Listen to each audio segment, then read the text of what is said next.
L'actualité locale et régionale en continu. Grand Lille TV, toute info. Bonjour à toutes et à tous. 2500 signatures contre l'ouverture d'un bar identitaire à Lille. Le groupe d'extrême droite Génération Identitaire a annoncé ouvrir un bar privé dans le Vieux-Lille. Une pétition demandant sa fermeture a déjà été lancée. On y revient dans quelques minutes, mais tout d'abord le point sur vos conditions de circulation. Et attention à cet accident qui s'est produit à la sortie du périphérique lillois pour rejoindre l'A1 et la 27. Ça circule mal sur plusieurs kilomètres. Et puis par tout ailleurs, c'est cette même A1 dans le sens Paris-Lille, où il y a des embarras de circulation, plusieurs kilomètres de bouchons, puis quelques centaines de mètres également de ralentissement sur l'A25 en provenance de Dunkerque pour rejoindre Lille, à hauteur de La Chapelle d'Armentières. Soyez prudents si vous empruntez ces axes-là. Vendredi dernier, le conseil départemental du Nord faisait sa rentrée. Un rendez-vous attendu puisque le département se trouve toujours dans une situation difficile. En effet, ce dernier doit économiser 100 millions d'euros, un objectif fixé en 2015 face à la situation financière en forte dégradation. Et Jean-René Le Serre, son président, se réjouit d'être encore vivant puisque l'État menaçait en effet de mettre le département sous tutelle en raison de ses finances.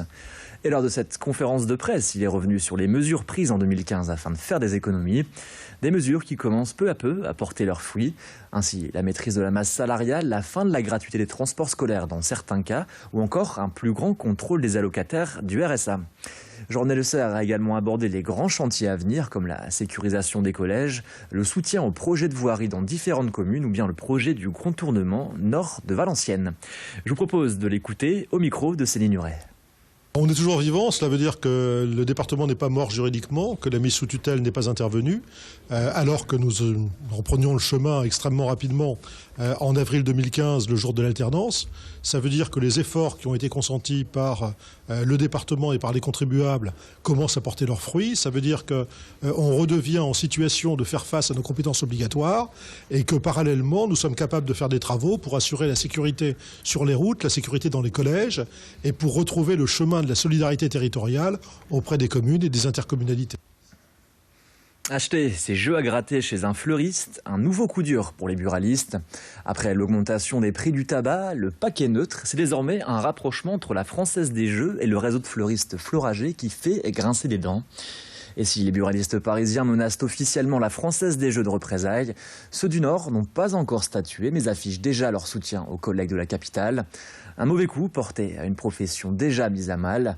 Et Patrick Favelet, le président Nord de la Confédération des buralistes, ne masque pas son amertume. Je vous propose de l'écouter. L'expansion vers des réseaux exotiques, le déploiement sur Internet, sur les applications, le réseau Florajet, à un moment c'est bon. Et nous, on a besoin d'un contrat pour avoir une vision d'avenir pour notre profession. Si on prend paquet neutre et augmentation, nous, on va encore souffrir. Je sais que beaucoup de nos collègues sont en état de difficulté absolue. On a besoin de travailler dans des conditions normales. Voilà, c'est ce qui fait rentrer des gens tous les jours chez nous. Je sais que c'est quelque chose de vital pour nous, mais il faut arrêter de, entre guillemets, de nous emmerder. Pardonnez-moi du temps. Voilà. Et ce sera justement le propos de notre question du jour. Question signée Grand Lille TV et Direct Matin. Êtes-vous choqué par le fait d'acheter un ticket de jeu chez un fleuriste? Vous avez jusqu'à 18h pour voter via notre site internet www.grandlille.tv ou sur notre appli mobile Grand Lille TV. Et on l'évoquait en ce début de flash, le groupe d'extrême droite Génération Identitaire a annoncé ouvrir un bar dans le Vieux-Lille, son nom, la Citadelle. Une pétition demandant la fermeture de ce bar associatif privé a été lancée sur change.org par une élue d'Europe Écologie Les Verts. Et la pétition, en quelques heures, avait déjà regroupé 2500 signatures vendredi dernier. Pétition adressée directement à Martine Aubry. Les jeunes socialistes, eux, ont réitéré leur demande de dissolution de ce groupuscule et se réservent le droit, je cite, d'étudier tous les recours juridiques possibles contre ce lieu de rassemblement. Pour rappel, le groupe Génération Identitaire s'était fait connaître à Lille à travers ses fameuses tournées de sécurisation anti-racailles dans le métro. Gérald Darmanin persiste et signe, il n'était pas au courant de l'existence d'un imam fiché S dans sa commune. Et vendredi dernier, il était l'invité de Jean-Pierre Elkabbach sur Europe 1 et le maire de Tourcoing a confirmé avoir appris de sources policières l'existence d'un imam fiché S. Dans son interview, il a pointé du doigt l'absence totale d'informations émanant du ministère de l'Intérieur. Et de leur côté, les autorités, elles, n'ont rien confirmé pour l'instant. Pour autant, Gérald Darmanin persiste et signe alors que ses opposants y voient une manœuvre politique, lui qui est un proche de Nicolas Sarkozy.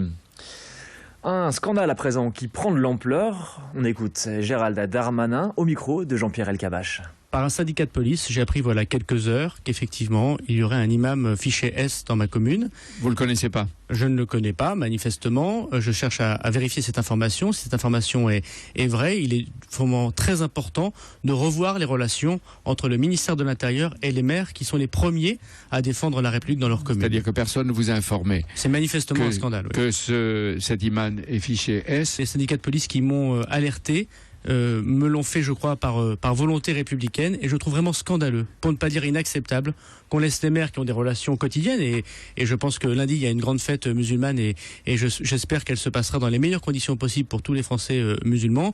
En même temps, on ne peut pas laisser le maire tout seul face à des signes de radicalisation aussi graves. Et en bref, dans cette édition, un invité d'honneur pour la fête des Berlouves de Wattrelos. En effet, le maire de Wattrelos, Dominique Barre, a invité Emmanuel Macron à la traditionnelle fête de la ville.